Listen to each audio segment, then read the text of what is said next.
Il y a 35 000 coachs sportifs, je crois, en France. Et je me suis dit, c'est plus saturé, tu meurs, quoi. C'est la seule personne Ça m'étonne pas. limite sur Bruxelles. Là, je viens de créer un groupe de société avec, tu vois, une holding. Le sport, ça a quelle place dans ta vie? On avance dans le business, c'est toujours des nouvelles étapes, des choses qu'on connaît pas, on apprend et on se familiarise. Prendre des concepts, justement, qui ont été faits en anglais et les refaire en français, ça peut être bien. Parce qu'on avait une bonne maison, je louais une bonne maison. Je louais pratiquement 10 000 € la semaine la maison. Ah, ça c'est un conseil dans le Nord, ça. Salut à tous, bienvenue dans ce nouveau podcast. Aujourd'hui le 3e épisode de Limitless. Et aujourd'hui j'ai une personne qui me tient à cœur puisque c'est avec lui que j'ai commencé notamment le business en ligne. Noé, bonjour. Salut les gars. Salut à toi. Et aussi là. mon acolyte Ryan Coaching à mes côtés. Aujourd'hui, si vous voulez bien, on va commencer un petit peu par te présenter, Noé, sur comment est-ce que tu en es arrivé là, parce qu'aujourd'hui tu es entrepreneur, on va dire, c'est ça? Ouais, bah oui, on peut le dire. On peut le dire. On peut le dire. T'as fait beaucoup, t'as créé une entreprise à tes débuts, etc. T'as eu des débuts un peu compliqués. Est-ce que tu peux nous expliquer le commencement un petit peu de tout ça? Ouais, je peux me présenter, vous faire la petite histoire rapidement. En tout cas, merci de m'inviter ici. On est à Bruxelles déjà. Moi, je suis jamais venu ici. Vous m'avez proposé de venir, c'est grave cool. Donc, pour la faire simple, peut-être ce que je fais actuellement, je suis en train de développer une chaîne de co-living pour les entrepreneurs, donc leur permettre de vivre ensemble dans la même maison, avoir un bon entourage et voilà, tout simplement vivre avec d'autres personnes pour des jeunes entrepreneurs un peu comme vous et moi, quoi, qui ont entre 20 et 30 ans et qui n'ont pas envie d'être chez leurs parents ou de vivre seuls dans un appart. Donc voilà, maintenant j'ai un associé et on développe ça dans le sud de la France. Tu me connais parce que tu es venu sur un de mes séminaires, j'organisais ça avant. Donc pendant 1 an, j'avais une offre que j'ai améliorée au fur et à mesure où ça a toujours été le format 1 semaine. Il y avait tout simplement des entrepreneurs qui venaient chez nous pendant 1 semaine pour tout simplement taffer et rencontrer d'autres personnes. C'était un peu les deux choses principales au début. Puis petit à petit, on s'est dirigé vers un accompagnement. Donc à la fin, les derniers séminaires, je faisais venir plus de coachs, etc. Et on permettait aux personnes de développer encore plus leurs projets. Et donc voilà, moi j'ai fait ça pendant 1 an. Avant j'ai fait d'autres choses. Bon, j'étais en école de commerce avant et encore avant j'avais créé à 18 ans une entreprise de fabrication de meubles en bois. Donc c'est vrai, j'ai toujours traîné un petit peu dans l'entrepreneuriat, tout ça. Et là sur ces dernières années, ces 2 dernières années, j'ai vu beaucoup de profils avec qui j'ai vécu, avec qui que j'ai accompagné un petit peu, etc. Donc voilà, c'est comme ça qu'on se connaît. Effectivement, c'est ça qui est bien aussi parce que du coup tu as vu comme t'as accompagné, tu es hébergé en tout cas dans tous les domaines, n'importe quel entrepreneur, et c'est là où on s'est rencontrés. Et justement, toi, tu as pu voir les différents business, que ce soit le coaching, comme nous on peut faire, que ce soit l'e-commerce. C'est quelles leçons t'en as tiré de tous ces entrepreneurs que tu as vus? Je sais que tu nous avais parlé d'une courbe qui est très intéressante sur le fait d'arrêter. La courbe de la hype et les gens qui changent ton projet. Ça, tu vois, c'est par exemple une erreur que j'ai l'impression que j'ai pas eu besoin de faire, entre guillemets, tellement je l'ai vu 2 fois. C'est les personnes, voilà, toutes les personnes qui, entre guillemets, échouent ou sont pas à un stade où ils veulent être actuellement et qui sont pas trop alignés. C'est souvent, la problématique, c'est souvent qu'ils changent de projet dès que ça marche pas, parce qu'ils se lancent dans un truc où ils sont pas assez passionnés pour continuer malgré les échecs, entre guillemets. Donc ouais, ça c'est un des gros apprentissages pour les entrepreneurs plutôt débutants. Après, pareil, hein, tu vois, j'ai eu aussi pas mal de personnes qui étaient plus avancées, qui sont passées, c'était très intéressant. Et pareil, tu vois des choses qui reviennent, souvent c'est des gros bosseurs, hein, tout simplement, des personnes animées un petit peu par les mêmes choses. Donc ouais, plein d'apprentissages sur tous ces séminaires. Et les gars, je suis chaud de vous retourner la question sur vous. Est-ce que vous êtes chaud de vous présenter, dire ce que vous faites, etc. Parce que peut-être il y a des gens qui vous découvrent avec ce podcast. Deuxième présentation, Ryan, je te laisse commencer. Allez, trop cool. Alors, bonjour à tous, j'espère que vous allez bien. Alors, moi, je m'appelle Bounakla Mohamed Ryan, connu sous le nom de Ryan Coaching sur Instagram notamment et un peu sur YouTube. Veille excusez-moi, juste en face. Ouais. Sinon, le son, encore une fois, on va se faire avoir. Allez. Moi, donc, je recommence du coup. Ouais. Donc, bonjour à tous, je m'appelle Mohamed Ryan Bounakla, connu sous le nom de Ryan Coaching, notamment sur YouTube et sur Instagram. Bon, je débute seulement un peu. Là, ça commence à monter. Je suis étudiant en coaching sportif en bac 2 et mon but à long terme c'est vraiment de développer mon activité autour du coaching. On en a déjà parlé un peu avec Alex, c'est un peu un rêve à la One Piece, mais En gros, je compte être vraiment le meilleur coach du monde.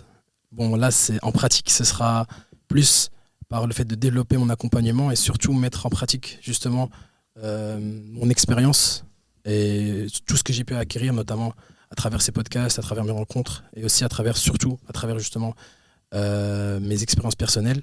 J'ai vécu plusieurs moments, j'ai vécu l'obésité, notamment durant l'enfance. J'ai aussi vécu l'anorexie, les TCA. Et d'ailleurs, on pourra en reparler parce qu'il me semble que tu as traversé ça aussi. Grave, très intéressant. Et du coup, voilà. Et moi, mon but justement, c'est d'aider les gens à se faciliter la tâche et ne pas rentrer dans ça. Donc, être une source d'inspiration. Et vraiment, mon but, c'est pas juste de vendre des programmes et d'accompagner quelqu'un et c'est bon, basta. Mon but, c'est vraiment de marquer les esprits, aussi bien sur les réseaux sociaux, mais aussi au niveau de mes programmes, pour que la personne elle ait vraiment une philosophie, que même après l'accompagnement, elle puisse se dire, ok, j'ai vraiment tout ce qu'il faut pour continuer. Donc voilà. Et ça n'a pas de prix, je pense, même si en pratique, bien sûr, les programmes ont des prix. Mon but, c'est vraiment d'offrir la meilleure expérience possible. Et ça, j'y travaille tous les jours. En fait, tu donnes les clés en main pour justement qu'il puisse changer sa vie. Sur le long terme, je pense que c'est la vision que tous les coachs doivent avoir, justement, de vouloir non pas juste faire un accompagnement de 4 mois, mais de changer la vie de la personne à travers ces 4 mois, justement. Et que ce soit dans le milieu du coaching ou encore dans le... Je sais que tu as pris tu te fais accompagner. Je pense que dans tous les accompagnements, c'est pareil. Donc pour me présenter simplement très rapidement, moi c'est Alex. J'ai un accompagnement justement dans le domaine du coaching en ligne, effectivement, depuis maintenant presque 1 an. Et j'accompagne les personnes maigres à prendre de la masse sur justement l'accompagnement, que ce soit l'entraînement, la nutrition et avec un suivi, etc. Est-ce que c'est mieux sans micro? Ça fait bizarre. On fait comme vous voulez, les gars. Vous pouvez J'ai réglé les micros en vrai, si vous voulez enlever, je pense que c'est bon. Ouais, c'est pas mal. Pour revenir un petit peu sur ce que tu disais, tu as ouvert une première entreprise. Ouais. Et c'est comme ça que tu t'es lancé dans l'entrepreneuriat en fait. Bof, moi je dis toujours, j'ai pas vraiment eu de lancement, tu vois, j'ai toujours fait des trucs. J'étais déjà en 6e, en 5e, au collège, au lycée, j'ai toujours vendu des trucs, j'ai toujours kiffé. En fait, tu vois, je m'ennuyais plus qu'autre chose en cours et tout. Et faire de l'argent, ça a été toujours une sorte de divertissement, tu vois. Ouais. Donc, au début, c'était ça un peu, moi, la volonté. Ensuite, j'ai voulu trouver du sens juste dans ce que je faisais, dans ma vie, etc. Et donc, je me disais, autant avoir un taf que je choisis complètement ce que je fais et quelle est la mission dedans, tu vois. Quand j'avais 18 ans, du coup, c'était... Voilà, j'ai une entreprise, je vendais des meubles en bois pour motiver les gens à lire des livres. Je vendais des petites bibliothèques. C'était ça le concept, parce que on m'avait motivé à lire des livres et j'avais envie de rendre ça. Tu vois, c'était un des trucs, j'ai toujours voulu trouver du sens dans ce que je faisais. Quoi. Incroyable ça. Le fait que tu veuilles pas, c'est pas faire de l'argent qui t'a motivé à faire ça, c'est le fait de vouloir lancer les gens à lire des livres. Ouais. C'est toujours rendre ce qu'on m'a donné en fait. Et je pense que ça a toujours été ça sur tous les aspects de ma vie, parce que à 17, 18, je faisais des vidéos sur YouTube, je faisais pas de vues, etc. Mais c'est pareil, c'était l'envie de rendre des vidéos, comme des vidéos m'avaient impacté, tu vois, j'avais envie de faire la même chose. Et petit à petit, en fait, je crois que je fonctionne un petit peu toujours comme ça, mais on fonctionne tous comme ça. On veut toujours aider le nous du passé, tu vois, comme vous avec le coaching, en fait. Ouais, toi, tu veux aider les gens à perdre du poids parce que avant, tu étais plus gros, etc. Toi, c'est l'inverse. C'est prendre de la masse parce que j'étais skinny. Voilà, tu vois. C'est exactement ça. On aide toujours le soi du passé d'une manière ou d'une autre. Et ouais, je pense que c'est la meilleure façon d'agir, en fait. De rendre, et je pense que c'est un point commun qu'ont de nombreux entrepreneurs qui réussissent, c'est le fait qu'en fait, ils sont pas motivés simplement par l'argent. Il y a une mission derrière. Si aujourd'hui ton but c'est simplement de gagner de l'argent, je sais pas si il y en a qui vont loin, je pense, avec cette mentalité-là, mais je pense pas que ce soit la mentalité à avoir pour vraiment impacter le monde. Ouais, je crois que ça se... Je sais pas, franchement, j'en vois, j'arrive pas à comprendre, donc je leur pose beaucoup de questions. T'en as rencontré toi du coup? Parce que pendant les séminaires, t'en as dû en voir beaucoup. Il y en a qui, oui, bien sûr, et qui font du cash pour faire du cash. Et qu'est-ce que tu vas faire de ce cash? Je vais faire plus de cash. Mais après, c'est peut-être une période nécessaire, je sais pas. Du coup, moi, j'arrive pas trop à comprendre, mais c'est pas gênant, tu vois. Et chaque chose dans son temps. Et puis, ouais, c'est un jeu. Après, je peux comprendre, tu vois, l'argent, les followers, etc., c'est des jeux infinis. Donc, l'humain est fait pour faire des jeux infinis, parce que sinon, si tu arrives au bout de tes objectifs, après, tu sais plus quoi faire. Donc c'est normal. Mais ouais, non, c'est pertinent. De fou. Et donc, du coup, tu t'es déclaré directement. T'as monté une structure, t'étais Ouais. auto-entrepreneur. Ouais, bah oui, petite entreprise, tu sais, Tranquille. histoire de machin, elle existe toujours. Là, d'ailleurs, je dois la fermer parce que là, je viens de créer un groupe de sociétés avec, tu vois, une holding. T'as une holding? Ouais, Ah, mon rêve, un ma jour, d'avoir une Ah holding, bon de gérer plusieurs sociétés. Ouais, bon, tu sais, c'est pour faciliter les Montages transactions fiscaux, ouais. entre les sociétés, etc. Une SCI qui, là, on veut acheter des biens Ah, immobiliers. Donc c'est bien, ça permet de faire le rapprochement entre tous. J'ai donné des parts, enfin, on a créé la SCI avec Enzo, mon associé. Donc voilà, donc c'est intéressant. Là, on avance dans le business, c'est toujours des nouvelles étapes, des choses qu'on connaît pas, on apprend et on se familiarise. Et mon entreprise à 18 ans, c'est pas ça qui m'a rapporté de l'argent, c'est les compétences que j'ai eues sur tout faire. Tu vois, j'ai dû trouver des packaging pour mes produits. En plus, c'est des produits physiques que je fabriquais moi-même. Donc, créer les produits. Ensuite, tu fais un contrat avec la poste. Tu fais un contrat avec. Enfin, tu vois, il y a plein de choses à mettre en place avec un transporteur. Tu déclares tes impôts pour la première fois. Et tu vois, tu te mets dans le bain de l'entrepreneuriat. C'est pour ça que, au début, en fait, ce que tu développes, c'est une compétence. Tu vois, dans tes premiers projets. C'est pas forcément les projets qui vont te rendre riche, que tu vas faire toute ta vie. Mais tu es là juste pour prendre de la compétence. Et même là, moi encore, maintenant, ce que je fais, tous les jours, je cherche juste à prendre plus de compétences. Tu vois, au final, et l'argent, c'est pas le plus important parce que je suis pas dans une situation de survie, tu vois. Ouais, t'es bien. Bah, en fait, t'es bien, je suis mort. T'es bien. À chacun son échelle du bien. Mais, Non, mais genre, tu fais pas ça en C'est mode ça. pour. En Tu fait, te poses pas la ouais. question à la fin du mois si tu vas. C'est ça, il y a beaucoup de gens. Attends, j'ai une question avant sur ce podcast. Quelle est votre cible?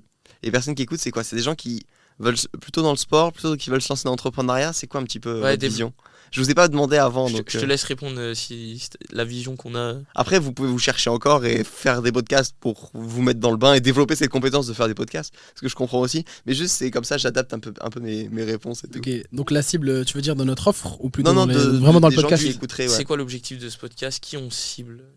Franchement, comme on a dit, soit des personnes justement qui ont, enfin nous du passé, tu vois, soit des personnes qui sont actuellement comme nous et qui ont envie de se développer. Donc souvent, ça va être des jeunes entrepreneurs. Ok, En vrai, ouais, j'ai l'impression qu'on veut parler à des gens comme nous, ouais, bah bien qui sûr. nous ressemblent, et d'attirer les gens qui Ouais. sont Alors, motivés. pour le business, des fois c'est pas le plus opti, mais oui, effectivement.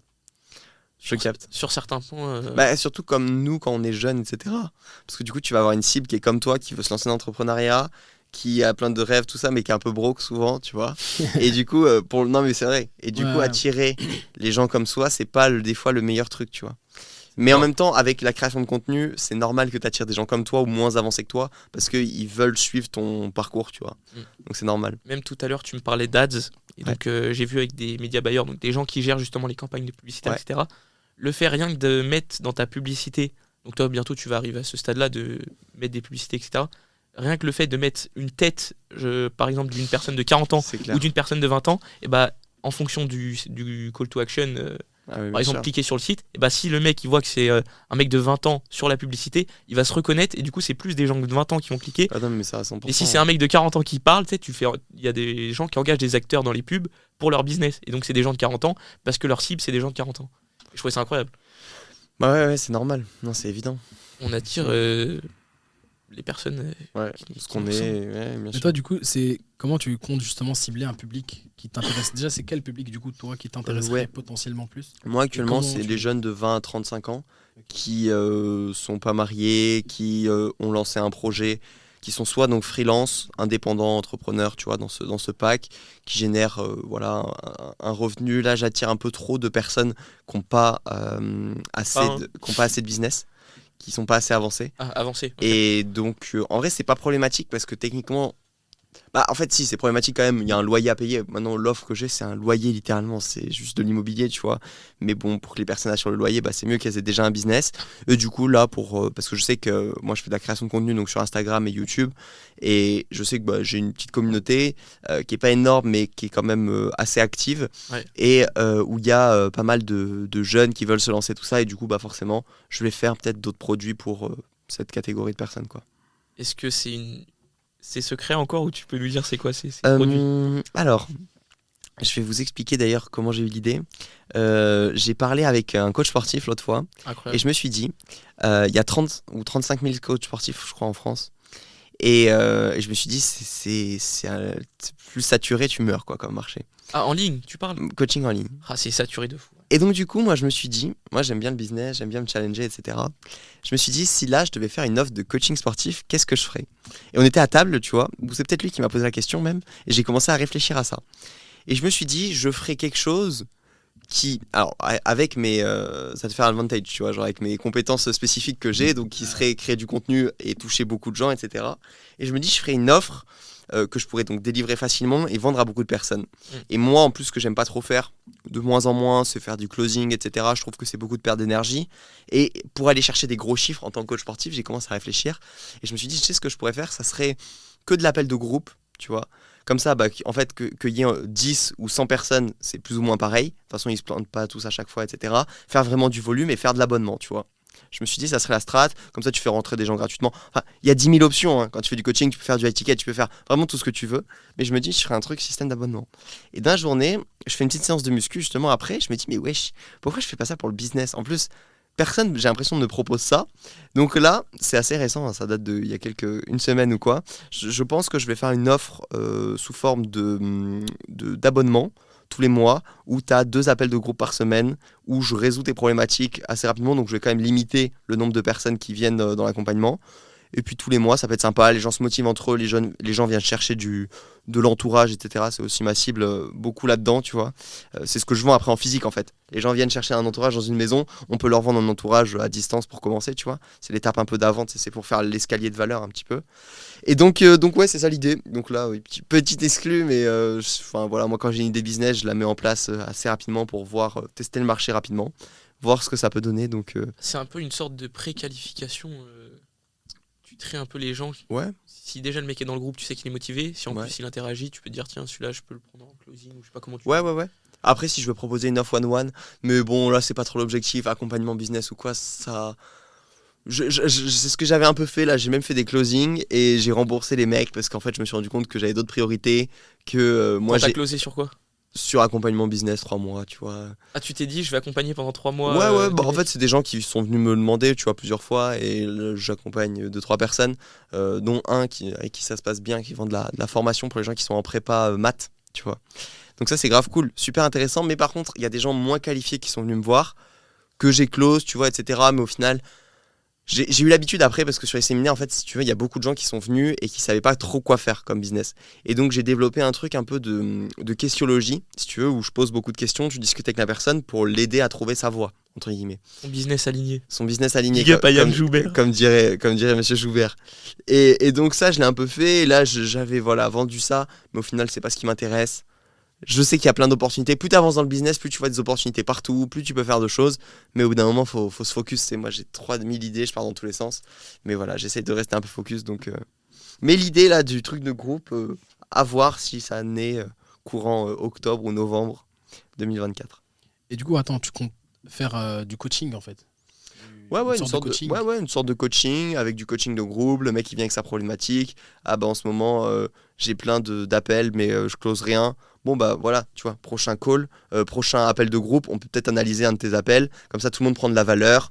Tu vois, ça peut être intéressant. Petite masterclass peut-être au début. Okay. Tu vois, juste un coaching.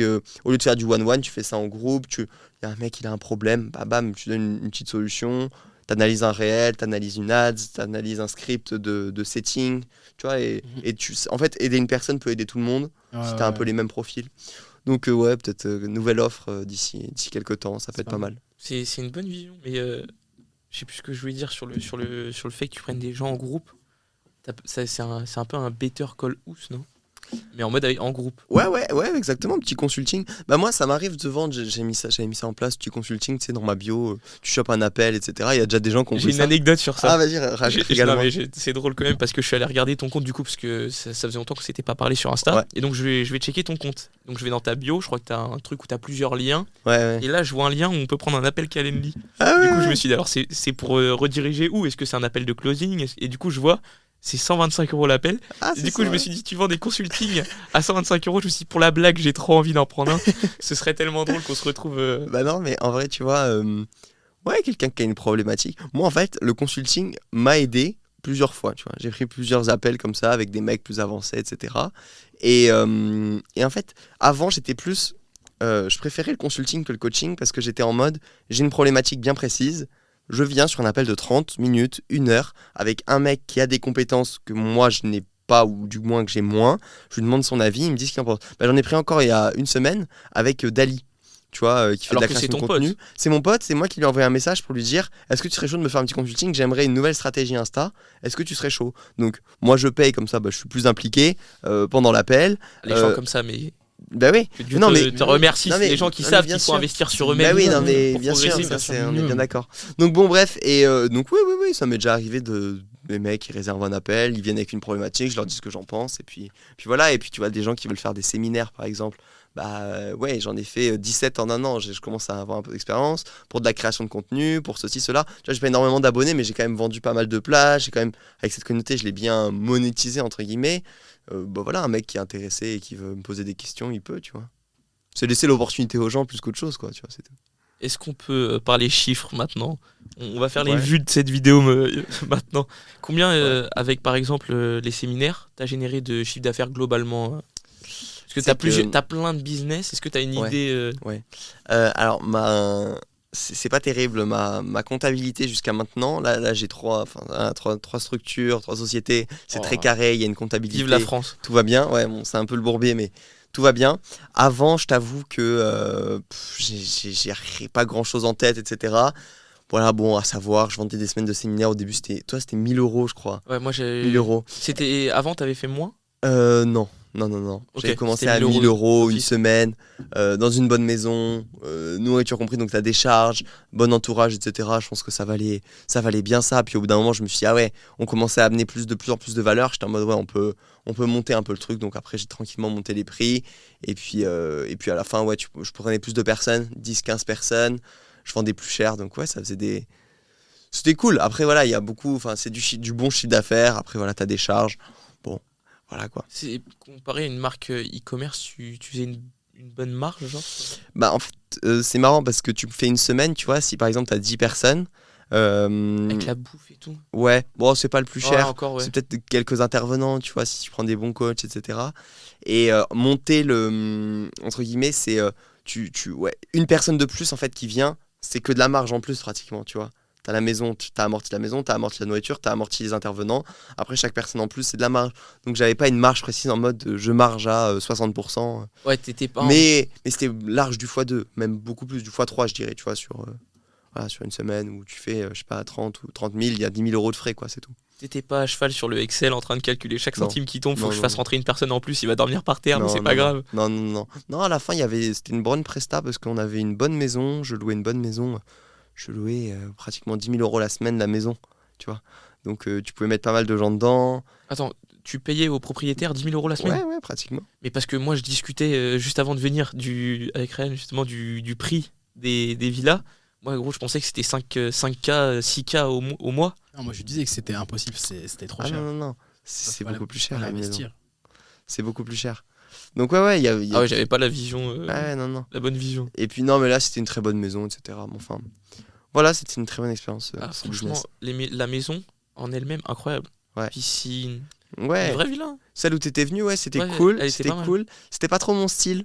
Ouais. Tout blanc à l'intérieur, etc. J'ai fait du coup, là, je vivais dedans, effectivement. Et Par c'était. terre. Je dormais par terre à l'époque. Ce fou dort par terre, il se réveille à 4h30 le matin. Je dormais par terre là-bas à l'époque et tout, c'était marrant.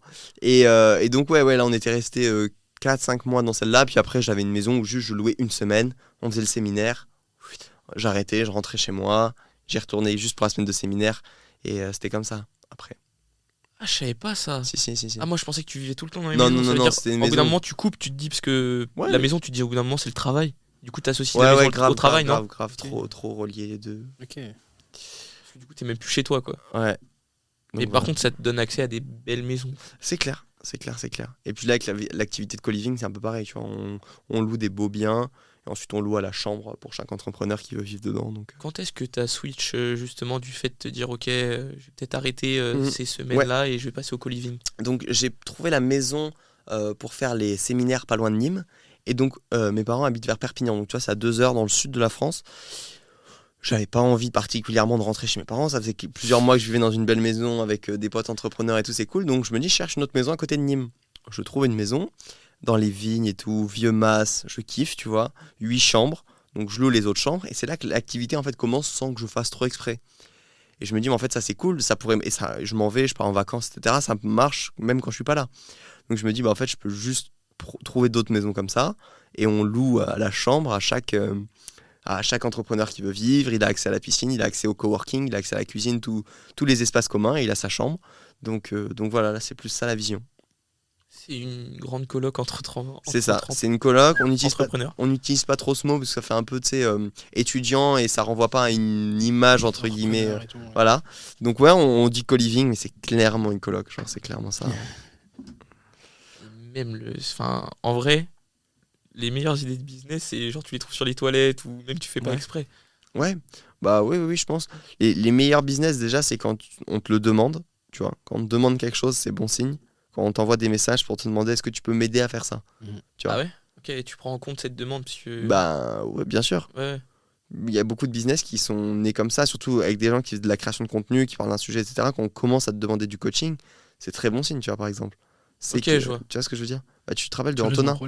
Antonin Albouy. Voilà, lui, tu vois, il avait sa chaîne sur le cyclisme et un beau matin, il commençait à recevoir des mails des gens qui regardaient des vidéos qui demandaient YouTube, c'est trop fort. Qui demandaient s'il voulait faire du coaching pour lui. Donc oui, là, t'as ton marché, tu vois. Parce que lui, son canal d'acquisition principal, c'était YouTube. Ouais. Nous, on est sur Instagram. Toi, c'est un peu tout, toi. C'est toi qui as cette vision globale. C'est quoi qui convertit le mieux, selon toi? Instagram, ouais, non, moi c'était plutôt YouTube. En fait, Instagram volume, tu fais des réels, tu fais beaucoup de vues, etc. Tu essaies de rediriger une minorité vers YouTube. Et puis en fait, des vidéos qui faisaient même 1000 ou 2000, 3, 5000 vues, tu vois, même pas énorme, tu vois, sur YouTube, mais juste des longues vidéos. Le mec il connecte, je faisais pas mal de vlogs d'une semaine avec nous. Le mec, t'es dedans là. Ouais, il y a un vlog où je suis dedans. Ouais, c'est 1 heure de vidéo, hein, quasiment. C'est une putain de vidéo. Et le mec qui regarde ça, en fait, il a qu'une envie, c'est de venir. Donc, ouais, il y en a moins. Tu commences à rentrer un peu plus loin dans le tunnel, il y a moins de personnes. Mais derrière, c'est clair que voilà. Et puis, le meilleur truc, selon moi, c'est les mails pour vendre. J'ai entendu ça, mes coachs me l'ont dit. Et tout le monde me dit, genre, c'est 30% des ventes. Et je me dis, mais moi, je comprends pas. Et parce que t'as une base mail de combien de... Moi, j'ai pas énorme. En plus, les gens se désabonnent, etc. Tu perds tout le temps. Mais je dois avoir 1500 mails, tu vois, un truc comme ça. Ah, c'est pas énorme. Hein. Non. Mais par contre, je le vois sur les autres business des personnes, tu vends énormément par mail, tu as une proximité avec les gens. Et en plus, c'est des vrais abonnés. Parce que quelqu'un qui te suit sur Instagram, il est pas abonné à toi, il est abonné à Instagram. Il a créé un compte sur Instagram. YouTube, c'est pareil. Alors que là, il est Instagram m'a bloqué, moi, une fois pendant 48 heures. J'ai plus accès à rien, tu vois, j'ai des clients en attente, je peux même pas leur répondre. Alors que des mails, quelqu'un te donne son mail, bah, il te donne sa boîte aux lettres numérique, tu vois, c'est le nouveau truc, et il te le donne vraiment. C'est une base mail, c'est un fichier CSV, tu peux l'exporter et tu l'as à vie, tu vois, entre guillemets. Donc non, le mail, c'est ce qui a le plus de valeur. Sur System.io ou tout ça, c'est un fichier CSV, ça je savais pas. Ouais, tu peux l'exporter en... C'est ça en fait, quand tu récupères des mails sur n'importe quelle plateforme, c'est un tableau Excel, quoi. T'as le nom du mec qui est extrait, le truc, le prénom. Et du coup, il doit y avoir des listes mail qui existent. Tu peux en acheter, je pense. Ouais. C'est pas trop légal, mais oui, tu peux. Ah, c'est pas légal? Non. Ah merde. Bah non, parce que faut que... à l'émission, si tu veux scaler, t'achètes des listes de... Ouais, mais non, mais il y a beaucoup de gens qui font ça. Il y a beaucoup de gens, mais c'est un peu des scams. En plus, tu finis souvent en mail pub, tu vois. Enfin, vous devez en avoir. En spam, ouais, c'est ça. Ouais. Voilà, bah vous allez tous vos spams, votre mail a été vendu pour 3 fois rien, mais du coup, t'as vu les mails où ils arrivent, tu les ouvres même pas. Souvent, c'est écrit avec des emojis, enfin, c'est dégueulasse, tu vois. Donc, la plupart du temps, ouais, non, c'est pas terrible. Mais en plus, bah voilà, les gens, ils doivent mettre leur mail, ils doivent lire, tu sais, tu valides les conditions, machin, et puis là, ok, à ce mail-là, t'as le droit de lui envoyer. Google, il enverra dans la boîte mail du mec, si t'es pas ban, machin. Ah, c'est une galère maintenant, faut acheter un nom de domaine et tout. S'il laisse plus passer les adresses mail, @gmail, ça marche pas. Ouais, normal. Bah, heureusement, puisque après, il y a des gens. Toi, Ryan, tu t'es plus sur Insta, TikTok? Pour le moment, c'est Insta, tu vois, franchement. Je sais qu'il fait des vidéos. Ça peut être intéressant en tant que créateur du contenu. Je sais que tu fais des vidéos en anglais. Est-ce que faire des vidéos en anglais, c'est bon pour que ce soit pour le business ou si ça cible les françaises? Bah non, si ça cible les françaises. Ouais, mais c'est ce que je pensais. En fait, moi je pense que tu vois, quand tu vois ta première vidéo et ta première base, souvent c'est sur ça que tu vas t'accrocher, tu vois. Donc par exemple, si tu commences tes vidéos en anglais, en français, c'est mieux de rester en français pour le moment, tu vois. Sauf si vraiment t'es là, t'es comme Thibaut InShape, t'as déjà tapé plein de millions de vues, tu vois, plein de millions d'abonnés, et que t'as envie de passer à l'étape supérieure, tu vois. Mais à plusieurs reprises, j'ai essayé de retraduire ou de faire une version française et une version anglaise. Ah, tu faisais les deux en même temps Hein? Tu faisais en même temps? Ouais, il suffisait des fois juste de changer. C'est pas toujours le titre. Ah oui. Toi, les vidéos que je fais, c'est pas toujours des vidéos où je parle et tout, tu vois. Donc soit des fois quand je parle, ouais, je mets des sous-titres, soit c'est des petits concepts où je dis lisez la description et du coup je traduis la description. Mais je vois que statistiquement, les vidéos où je fais en français, tu vois, ça peut aller 100K, 200K, des trucs comme ça. Et les autres, frère, les 2000 vues, 3000 vues, tu vois. En anglais, c'est 2-3000 vues? Ouais. Ah bah donc mais je comprends pas pourquoi t'as choisi de faire des vidéos en anglais. Je me suis dit que, tu sais, j'ai toujours cette vision de ce mec qui est à l'autre bout du monde, qui comprend rien du tout au français, mais qui peut me comprendre, tu vois. Et moi, mon but, comme je dis, c'est de changer un maximum de trucs. Du coup, tu t'élargis, mais... À ce moment-là, ouais, tu fais tout en anglais, mais... Ouais, non. C'est chaud. Peut-être, comme j'ai dit, comme Thibaut InShape, tu vois. Vraiment, tu te fais une sale carrière et ensuite, tu te reconvertis, même si il y en a, ils ont été un peu contre ça. C'est très compliqué de faire ce shift, de passer d'une langue. Après, c'est quand une boîte part à l'étranger, etc. Mais c'est plus compliqué que ça, parce qu'il faut des codes d'ailleurs, il faut machin. Non, franchement, l'anglais, moi, je pense que j'essaie de travailler ça tous les jours, tu vois. C'est essentiel pour l'entrepreneuriat. Ouais, mais au moins, c'est ce que j'allais dire. Au moins, il y a un point qui est positif, c'est que tu peux développer ton anglais de ouf. Tu peux développer ton anglais de ouf. Mais en ce qui concerne la communauté, c'est toujours mieux. Déjà, je pense qu'on a beaucoup à gratter en français. Hein. Il y a pas mal de gens qui parlent français, tu vois. Et bien sûr. C'est pas comme si on parlait une langue perdue. Franchement, le français, il y a grave à gratter, tu vois. Donc moi, je pense que c'est bien déjà de bien se développer son français. Je travaille aussi, tu vois, c'est important. Là, tu parlais de Thibaut InShape. Il a fait un braquage, le type. Avec ses shorts. Mais il a pris je sais pas combien de millions d'abonnés. Ouais, sur YouTube, que des shorts. Et du coup, j'ai essayé de faire des shorts. Mais je postais aucune vidéo, juste des shorts. Je prenais 100 abonnés. J'ai pris 100 abonnés avec juste des shorts. Mais oui, mais en fait, moi je dis tout le temps, quand quelqu'un fait un contenu court, quand tu fais un réel, t'as fait 99% du travail, poste-le sur TikTok et sur YouTube en fait. Ça te coûte rien et il y a une chance sur deux, enfin pas une chance sur deux du tout, mais t'as une chance sur 100 que ça pète sur une autre plateforme. Mais si ça te rapporte rien qu'un abonné, t'as fait le plus gros en fait. Genre poste partout. Moi j'utilise un SaaS, ça s'appelle Repurpose. Ça poste automatiquement dès que je poste sur Insta. En fait, tu peux mettre des automatisations. Genre, tu vois, c'est pas comme ManyChat où tu postes sur ManyChat, ça poste partout. Là, je poste sur Insta et en fait, en cascade, ça poste sur TikTok, ça poste sur YouTube, ça poste sur LinkedIn et voilà quoi. Il y a Buffer aussi. Ouais, il y en a d'autres. Enfin voilà. Bref, gratuit Buffer. Utiliser un truc comme ça. Ouais. Et ça détériore pas la qualité? Je sais pas, il y en a qui disent ça, mais bon, moi, je fais des vidéos qui ont fait des millions de vues sur TikTok, sur YouTube. Et qui ont été postées comme ça. Mais peut-être, je sais, franchement, c'est tout le temps la question que les gens posent. Je pourrais pas répondre, mais j'ai des vidéos qui font des vues. Mais parce que moi j'ai remarqué que quand je programmais mes vidéos à l'avance, j'avais une semaine d'avance, du coup je me dis le dimanche je vais programmer toutes les vidéos de la semaine. Sur Insta je parle, aucune stat. Parce que... Ouais, apparemment les algos kiffent pas tant que ça quand tu programmes, quand tu vas pas sur l'appli. Il y en a plein, des gros, genre même les MrBeast, etc. Ils payent des gens pour mettre à la main, tu vois, ce qui est normal. Oh non mais incroyable. Il y a des gens, ils ont terminé le jeu. Pourquoi? MrBeast. Ouais. C'est fou ce qu'il fait, il embauche je sais pas combien de personnes, ses vidéos c'est traduit dans toutes les langues. C'est un exemple de fou. Ouais, ça c'est bien ça. Mais comme je dis, il faut atteindre un certain palier pour pouvoir faire ça, tu vois. Pour moi, c'est pas intéressant de passer à l'international pour le moment.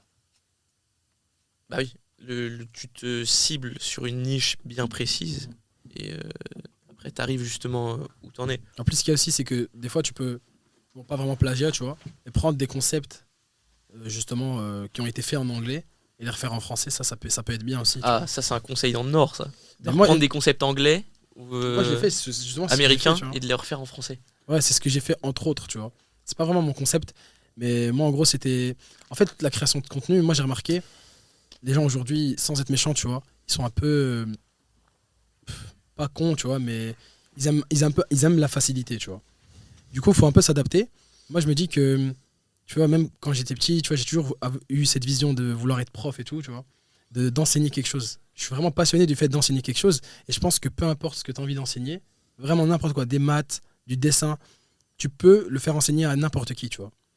Et c'est un conseil d'un prof qui était excellent, hyper discipliné, tu vois, il m'a dit, en gros, tu vois, pour savoir si tu enseignes bien une chose, tu vas pouvoir l'enseigner à un vieux, à un voyou, à un enfant, tu vois, tu dois trouver les manières de le faire. Et je pense que c'est ce qu'il faut un peu appliquer sur Instagram. Tu vois ce que je veux dire? Donc, moi, ce que j'ai fait, par exemple, j'ai pris le concept tu vois, le fameux concept que j'utilise là. Fais-nous la musique, je t'en supplie. En plus, c'est ça qui a joué aussi, je pense. C'est prendre souvent, utiliser une même musique, tu vois. Là, je vais pas la faire, tu vois. Mais en gros, c'est une musique vite fait que j'ai réutilisée pour plusieurs réels. Ça te donne aussi une certaine image. Ça aussi, c'est important. Mais en gros, le concept, je sais pas si toi, tu as un feed avec de la muscu, par exemple. Mais c'est un mec qui regarde comme ça. Même Thibaut InShape, je pense, l'a déjà fait un peu. Mais il y en a un, il était connu pour ça aux States. Enfin, dans le monde anglophone. Et en gros, il voit un mec qui fait ah, lui, il connaît. Tu vois, ou alors lui, il est abonné, tu vois. Donc il se tourne, il voit un mec faire un exercice. Il fait ah ouais, lui, il connaît ce concept. C'est bien, tu vois, en gros. Et du coup, j'ai réappliqué ça en français. Donc je regarde quelqu'un qui fait un exercice et je fais ah ouais, lui, c'est-à-dire, tu fais ça dans une salle? Ouais, c'est ça, je me filme. Tu te filmes dans une salle en train de regarder quelqu'un qui fait un exercice? Alors, je paraissais pour un psychopathe, mec. Vraiment, quand il se filme lui-même, et en deux parties. Il se filme lui, qui regarde, il fait genre. Et lui, c'est la deuxième personne qui fait un bon truc, genre par exemple, je sais pas, un truc de. J'ai de la merde, mais il baisse les coudes sur un exercice particulier. Et du coup, il fait en mode. Il explique je vois ce jeune dans la salle qui baisse les coudes lors de ce tirage. D'accord, et l'autre vidéo, tu la prenais sur internet, c'est ça? Non. En fait, je m'étais inspiré justement de la vidéo. Mais montre-lui en vrai, ça ira plus vite. Ouais. Parce que là, en vrai, expliquer comme ça va être une galère. Bah ouais. Mais en gros, tu vois. Attends, je te montre par exemple. Et oui, je comprends bien l'idée. T'as pris un concept qui marchait bien. Ouais, c'est ça. Et du coup, par exemple, t'as cette vidéo là, genre. Où en gros, tu vois, je suis là à la salle, je regarde quelqu'un faire par exemple du hip thrust. Là, c'est du hip thrust, tu vois. Et c'est toi l'autre personne. Ouais, oui, c'est voilà. moi l'autre personne, tu vois. Tu me dis, je regarde quelqu'un, mais c'est pas quelqu'un, c'est lui. Il se regarde lui, du coup. Je comprends. Je vois, tu vois, les autres, ils se moquent de lui en gros. Tu vois, ils disent, ouais, il fait du hip thrust, c'est pour les meufs et tout. À la fin, moi, je fais non. Enfin, à la fin, tu vois, genre, je me dis, je dis en gros, tu vois, il est triste. Et moi, je suis là, je dis, ne les écoute pas. En gros, tu vois. Ne les écoute pas, t'es un bon. Après, je dis, lisez la description. Et en description, j'explique justement pourquoi c'est intéressant de faire du hip thrust. Je sais pas si tu vois un peu l'idée. Ouais, je comprends. Et du coup, ça, j'ai réappliqué ça. Et j'ai ajouté ma touche personnelle parce que la personne là, elle faisait pas en sorte que quelqu'un fasse quelque chose d'honteux. Souvent, c'est des trucs classiques, tu vois. Moi, ma touche personnelle, c'est de faire en sorte qu'il y a une masse qui se moque de certaines choses, tu vois. Par exemple, les pompes sur les genoux, des trucs comme ça, tu vois. Mais qu'en fait, c'est pas une si mauvaise chose et voici pourquoi. Tu vois, en fait, il faut avoir un art de vulgariser les choses. Moi, je pense, tu vois. Ça peut être intéressant pour créer une polarité. Je sais que dans les commentaires, ça marche bien de créer la polarité, justement, sur les gens qui sont avec et contre toi. Si tu fais des trucs un peu honteux, genre des gens qui. C'est normal. Ça, on en avait parlé, ouais. Mais des techniques, genre t'épingles le pire commentaire de haineux, tu l'épingles en haut et les gens ils réagissent. Grave. Ça, c'est des petites astuces, mais c'est trop fort. Mais genre, je sais pas, toi, t'as déjà eu. Enfin, c'est quoi parce qu'on en avait parlé avec Alex l'autre fois, mais c'est quoi ta vision des haters? Est-ce que t'en as beaucoup? Est-ce qu'il y en a qui te descendent et que ça fait quoi comme impact psychologiquement, genre? Ouais. Alors moi, à savoir que j'ai jamais percé sur Instagram autrement que grâce à ça. Que ce soit mon compte, le compte de ma société, etc. Donc mon compte Insta, c'est juste 17 000 abonnés. Le compte de ma boîte, du coup, Co-Living, entrepreneur de château, on a 10 000 abonnés. Le compte a 3-4 mois, donc c'est cool. Et à chaque fois, ça a été des grâce aux haters, entre guillemets. Et moi, ça m'a jamais trop touché. Donc voilà, je vois des commentaires. En fait, je sais que pertinemment qu'une personne qui va te casser les couilles en commentaire, c'est quelqu'un qui fait moins de choses que toi. Donc en fait, j'ai l'impression un peu, tu sais, de pouvoir... c'est cru, c'est bizarre dit comme ça, mais de pouvoir manipuler une sorte de foule, tu vois, non mais c'est vrai, pour que ça touche beaucoup de vues et que une partie, un petit pourcentage connecte avec toi, c'est ceux qui s'abonnent, tac tac tac. Mais moi, en vrai, c'est presque un comble parce que j'ai jamais réussi à percer. Enfin, dans les vidéos que j'ai fait, qu'on fait plus d'1 million de vues, on va dire, ça n'a jamais été sans haters, sans commentaires. Les vidéos à 100 000, etc., oui, tu vois, où les gens connectent avec moi, je parle d'expérience, de choses que j'ai fait, c'est possible. Mais j'ai jamais fait, dans les quelques dizaines de vidéos que j'ai fait, qu'on fait plus d'1 million de vues, à chaque fois, ça a été grâce aux haters. Donc voilà, c'est une foule que j'utilise pour percer, ouais. Ah, ça, c'est grave intéressant. Le fait que, effectivement, en fait, pour faire des stats comme tu fais, faut créer la polarité, en fait. Faut qu'il y ait des débats ou qu'il y ait des haters et c'est pas... Ouais, bah les gens voient ça comme quelque chose de mal, mais en ouais. fait, toi, c'est ce que je disais dans un des podcasts, c'est justement, moi je vois ça maintenant comme quelque chose de bien. Si t'arrives à avoir des... Enfin, je sais pas si tu vois le sens que je veux donner. Bah en fait, le truc, c'est qu'il faut pas aller non plus chercher le haters trop compliqué. En fait, il faut être authentique en partageant des choses que tu crois pertinemment et qu'une partie de la population ne serait pas d'accord. Donc tu trouves ces sujets, c'est des sujets souvent qui dérangent un peu. Tu parles d'argent, de sexe, d'entrepreneuriat, de la mort, de tout ça, et tu fais des trucs et tu divises un petit peu, et puis il y a toujours des gens qui vont donner leur avis, et puis ça parle, et puis en plus après ils reviennent, ils répondent aux gens qui leur ont répondu. Enfin, l'algorithme il est en mode ouais, le mec ça fait 5 fois qu'il revient sur la vidéo, tu sais, c'est pas d'affilée, c'est genre il part d'Instagram, le lendemain il revient, l'algo il kiffe quoi. Et même l'algo d'Insta il est bien, je trouve, ça dépend en fait, parce que l'algo d'Insta il peut te faire percer une vidéo qui a un mois genre. Ouais, c'est vrai. Et alors que TikTok c'est impossible. Ouais, ah ouais, je sais pas. Est-ce que t'as remarqué? Je vais pas sur TikTok. Moi non plus. Mais mes réels. Je poste, mais je vais même pas sur ça. J'ouvre même pas parce qu'en fait mes réels se postent automatiquement depuis l'application dont je t'ai partagé. Et j'ai un truc quand j'ouvre TikTok, ça me dit depuis combien de temps je l'ai pas ouvert. L'autre jour ça me disait 500 heures. Donc tu vois, ça fait 3 semaines peut-être que j'ai pas ouvert TikTok. Je vais pas dessus. Et t'as combien d'abonnés pourtant dessus? Je sais pas. Je sais pas. Je sais, on m'a dit, là, j'ai fait un réel qui a bien marché sur Insta. J'ai demandé à quelqu'un qui avait TikTok d'aller voir sur TikTok. Donc effectivement sur Insta, il avait fait genre, c'était la semaine dernière, il a fait un bon million de vues. Et sur TikTok, ouais, ça en fait 3, tu vois. Donc 3 vues 3 millions. Ah oui. 3 millions de vues, mais c'est pas une vidéo de plus d'une minute. Je sais que j'ai la monétisation, du coup ça c'est cool de temps en temps, mais je regarde pas. Enfin, je m'en fous quoi. C'est vrai qu'en plus ici nous on n'a pas la monétisation. Ah ouais. Non, y a pas. Ah ouais, dommage. C'est Dommage ça les gars. Ouais, Putain, dommage. Mais maintenant TikTok ils ont arrêté, non? Non. Il y a plus la monétisation bêta. C'est plus aussi bien. Ouais, ah ok, c'est plus aussi bien. Mais c'est autour du 50 centimes quoi. Le million? Ouais, je crois. 50 centimes les 1000 vues, ouais. Les 1000 vues? Ouais, donc tu fais 1 million, ça fait 500 euros quoi. Mais il faut que ce soit obligatoirement plus d'une minute. Plus d'une minute, ouais. Ah, pour garder plus d'une minute quelqu'un maintenant avec cette génération là, c'est la merde. dur. Oh, le montage, c'est des cuts toutes les 2 secondes et Ouais, demie. je sais pas. Hein. Tu sais qu'il y a plein de concepts, des gens des fois juste ou alors parlent, authentique ils disent qui des parle. trucs drôles. ASMR, des trucs comme ça, tu vois. Ou alors faut avoir un storytelling de fou. Ouais, c'est clair. Non, c'est intéressant, c'est une science qui me fait kiffer moi la création de contenu et plus je décortique, plus j'avance. T'analyses ce que tu postes et tu... Non ? Pas trop. Pas assez peut-être. Pas assez. Après, si, je vois les vidéos qui marchent, je sais pourquoi, mais là, je me rendais compte que je faisais beaucoup de contenu sans trop y revenir dessus, tu vois. Je faisais un script et je faisais directement. Je fais un script, là maintenant, je laisse reposer une nuit, je reviens voir le lendemain, je vois tous les trucs qui sont améliorables, etc. Ah ça peut être intéressant aussi comme oui, conseil à donner. Il faut du recul, clairement. Ah c'est grave intéressant. Moi j'ai jamais fait. Ah bah si. Vraiment, tu fais un script, tu t'écris tout ce qui te passe par la tête, tac, tac, tac, tu reviens le lendemain, tu mets des petits mots au début de chaque phrase, tu mets plus d'espace, tu fais des phrases moins longues, je pense que c'est... Si. T'as un autre œil, tu vois, tu viens avec un œil plus posé, et bien sûr. de revenir 2 à 3 fois, je pense que c'est pas trop. Parce que en gros, toi, sur ton business, ça repose sur la création de contenu. Plus maintenant. Plus maintenant. Quand je vendais les séminaires, oui, c'était que en organique, j'ai jamais fait d'ads. Et là, les gens qui viennent dans les co-living, en fait, on a beaucoup de demandes qui viennent grâce à la création de contenu. Mais en fait, l'acquisition n'est pas le problème. On a les personnes qui veulent venir vivre sur les maisons, etc. Là, le problème, c'est trouver les maisons. C'est plus ça notre problématique dans notre business, c'est le goulot d'étranglement, le facteur limitant d'un business, c'est un tunnel et puis tu vois où ça bloque. Là, littéralement, nous, ça bloque à l'endroit de trouver des maisons. Donc, chaque chose en son temps, on est en train de le faire. Tu vois, on ouvre des co-living, tout va bien. Mais du coup, l'acquisition, c'est pas vraiment un souci.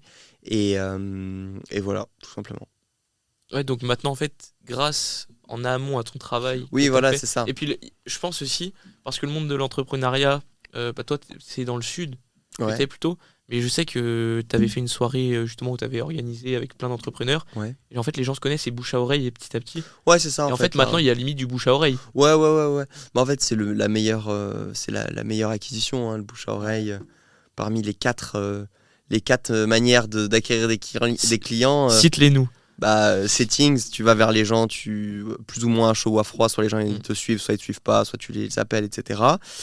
Contenu organique, donc tu fais des vidéos, les gens viennent à toi, du contenu, LinkedIn, tout ce que tu veux.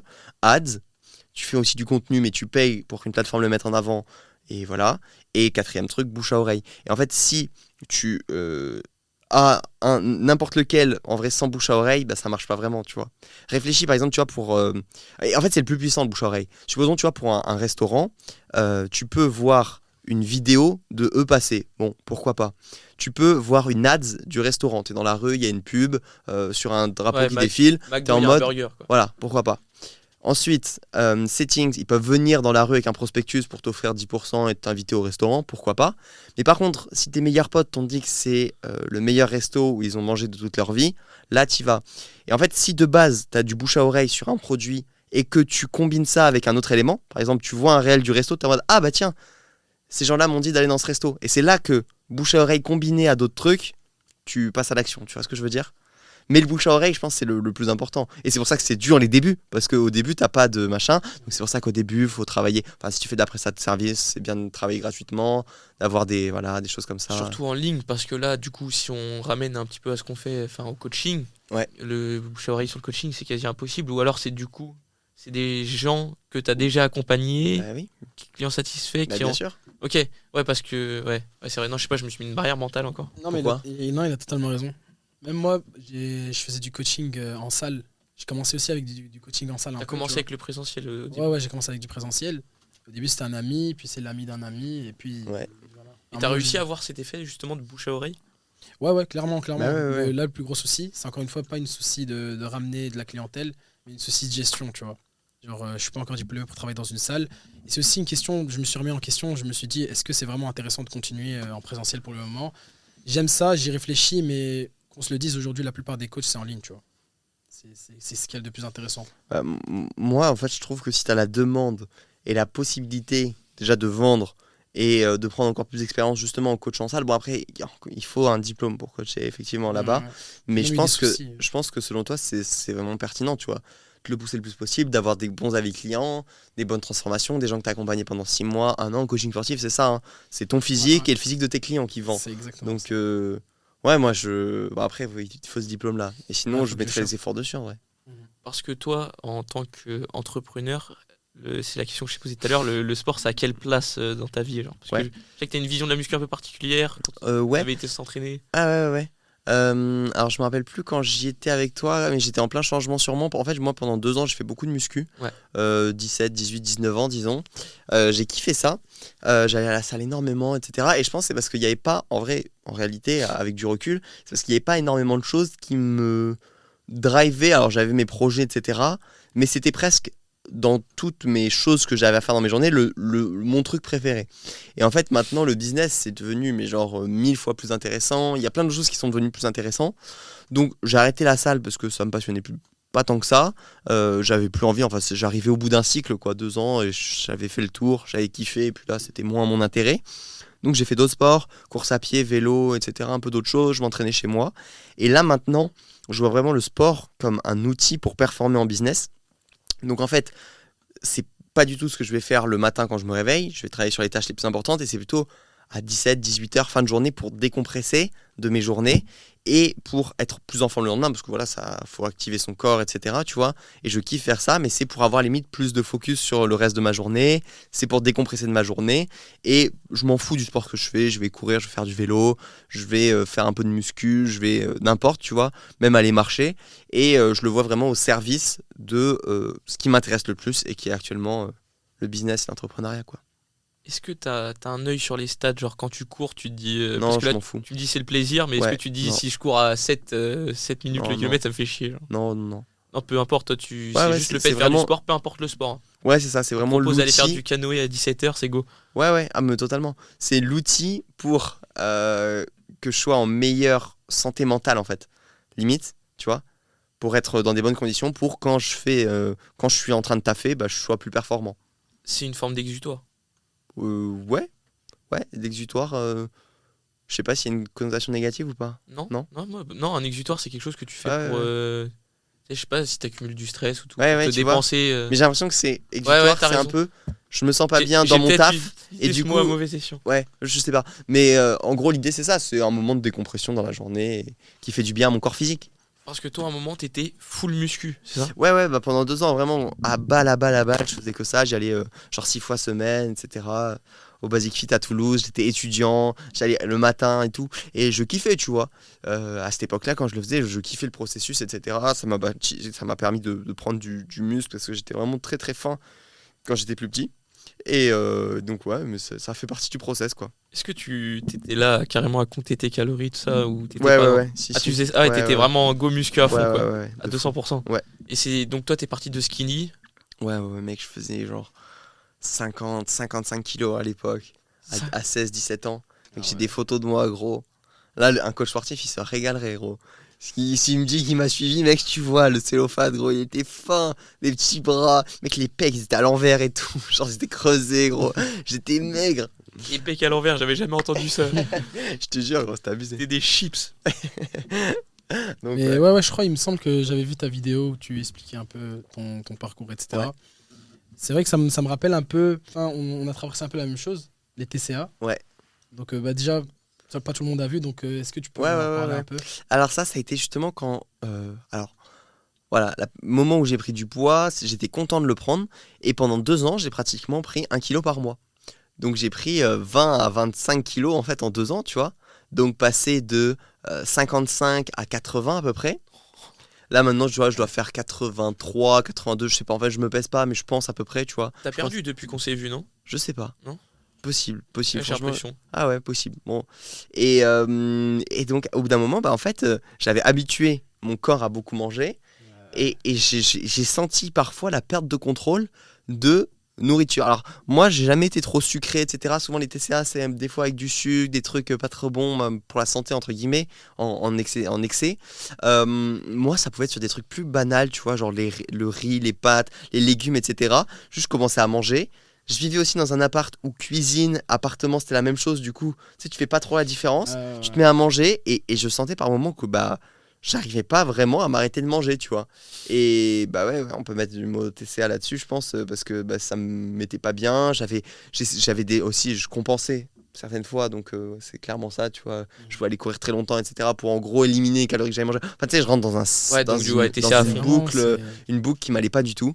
Et là maintenant, j'ai énormément de recul par rapport à ça. Et voilà. Déjà, en vrai, félicitations, parce que ce soit de ton point de vue niveau sport ou alimentation, c'est super que tu sois honnête avec toi-même, tu vois. Peut-être aujourd'hui ça peut paraître, je dirais pas honteux, mais tout le monde ne dirait pas ok, aujourd'hui ma vision du sport c'est juste se défouler. Je check pas mes chronos et tout, on va dire mais c'est quoi, t'es pas un homme, tu vois. Ah ouais, tu penses? Peut-être non, peut-être des gens diront ça, tu vois. Tu sais que ça me vient même pas à l'esprit, genre. Non, mais ok, c'est excellent de penser comme ça. Sachant que je suis coach sportif, tu vois, donc même moi j'aurais pu me dire mais non, le sport c'est plus que ça et tout. Ici je suis pas là pour te convaincre, au contraire, je suis vraiment satisfait que tu aies ce point de vue. Mais par contre, en termes de TCA, j'avais jamais pensé que ça pouvait exister, tu vois. Parce que moi, les TCA que j'ai traversés, je faisais 55 kilos, tu vois, genre c'était vraiment l'anorexie et les TCA. Ok. Mais ce type de TCA, j'avais jamais... Comment ça, de pas arriver à arrêter de manger? Non, mais je veux dire, la phase justement des TCA que j'ai traversé moi. Ah oui. Et en général, les TCA, quand tu me disais TCA, je pensais à une personne souvent qui se sous-alimentait, mais qui était déjà dans un état, tu vois, de sous-poids, je sais pas si c'est d'anorexie, quoi. Ah oui, c'est de l'anorexie. Mais t'as aussi la boulimie, t'as plein de choses. Mais en vrai, renseigne-toi, je pense que si t'es coach justement sportif et tout, je pense que tu devrais être giga calé sur le sujet. Je suis encore en apprentissage, tu vois. Ouais, mais tu vois, genre regarder plein de vidéos, etc. pour comprendre si t'as ce genre de clients, tu vois, qui viennent, qui ont ce genre de problème, que tu sois vraiment prêt à... C'est normal, on est tous jeunes et on est en train de se former sur ça. Mais tu vois, que tu connaisses toutes les particularités, même les mots qui sont dessus, c'est pas le plus important, les mots. Mais au final, ça permet aux humains de comprendre des choses entre eux, tu vois. Donc, de comprendre le problème d'un tel, qu'est-ce qu'il avait concrètement, d'où ça vient, pourquoi, et comprendre même dans le cerveau ce qui se passe, tu vois. Je pense qu'en tant que coach sportif, c'est quelque chose c'est super intéressant. Ouais. Parce que de base, justement, c'est justement les nutritionnistes qui s'occupent de ça, peut-être les diététiciens aussi qui rentrent dans ça. Un coach, en tout cas ici, comme on nous le fait comprendre, il rentre dans la diète, mais souvent, et même en pratique, tu vois qu'ils ne se connaissent pas vraiment, tu vois. Ah ouais. Et même au sein même on va dire, du feed game, tu vois, il y a plein de contradictions. Il y en a qui vont dire fais un repas par jour et tout. Et ça crée plein de choses, tu vois. Ça crée, encore une fois, des polarités. Il faut manger 5 fois par jour pour créer du muscle. Non, après, je pense qu'il n'y a pas de vérité absolue. C'est ça, en fait. Mais les gens, tellement vrai. Les gens, en fait, ont du mal. Ils veulent une réponse. Ils veulent un oui ou un non, tu vois. Ils comprennent pas qu'à chaque... Le secret, la méthode, mais la vérité, c'est qu'il n'y a pas de secret. C'est ça qui vend aussi. Donc, le marketing, c'est ça. Et c'est le marketing, donc on est obligé de faire. Un peu obligé. Moi j'ai une approche maintenant qui est vraiment de s'écouter, de se rapprocher de son intuition, de son vrai soi. Et en fait, selon moi, ton corps te dit ce dont il a besoin. Si tu arrives à l'écouter. Et c'est très très dur. Enfin, c'est très très dur. C'est beaucoup de développement et d'apprendre à s'écouter en fait pour arriver à faire ça. Et moi je le fais de plus en plus. Et d'ailleurs je suis devenu végétarien. J'ai arrêté de manger de la viande. Ouais. Je pense que c'est pas au courant. Je n'ai pas trop parlé encore. Son coming out. Non, j'en ai pas parlé en vrai sur les réseaux, etc. Mais je me suis juste écouté. Je ne pourrais pas vous expliquer pourquoi. Je ne vais pas vous parler de maltraitance animale, des choses comme ça. Ok, c'est des choses qui me tiennent à cœur. Mais c'est pas ça la vraie raison. C'est juste mon corps qui m'a envoyé ce message, tu vois. Et je sens que ça me nourrit pas, en fait, de manger de la viande particulièrement. Donc, tu vois, j'ai arrêté. Okay, respect. Et c'est vraiment l'écoute de moi-même, tu vois. Et c'est pas d'autres trucs. Et je pense qu'on est tous un petit peu pas assez connectés à son corps, tu vois. Alors que pourtant, il te dit tout ce dont il a besoin, quoi. En gros, c'était genre, t'as suivi ton inconscient. Oui, bien, ouais. Et tu saurais pas l'expliquer c'est juste vraiment là, tu t'es dit, faut que j'arrête de. J'ai un élément déclencheur. J'ai des vidéos que t'as vues. Si, un bouquin que j'ai lu où ça me paraissait tout très évident. J'ai fait pas mal d'expériences un petit peu mystiques ces derniers temps, peut-être, tu vois. Sur les champignons. Ouais, j'ai fait une vidéo là-dessus. Ah non, mais j'étais fou quand j'ai vu ça. Méditation, c'est plein de choses, tu vois. Aussi, ça t'emmène loin. Et t'as déjà fait ? Non, mais j'ai vu des vidéos de gens et j'ai vécu le truc alors pas à travers un écran, mais ça avait l'air trop puissant.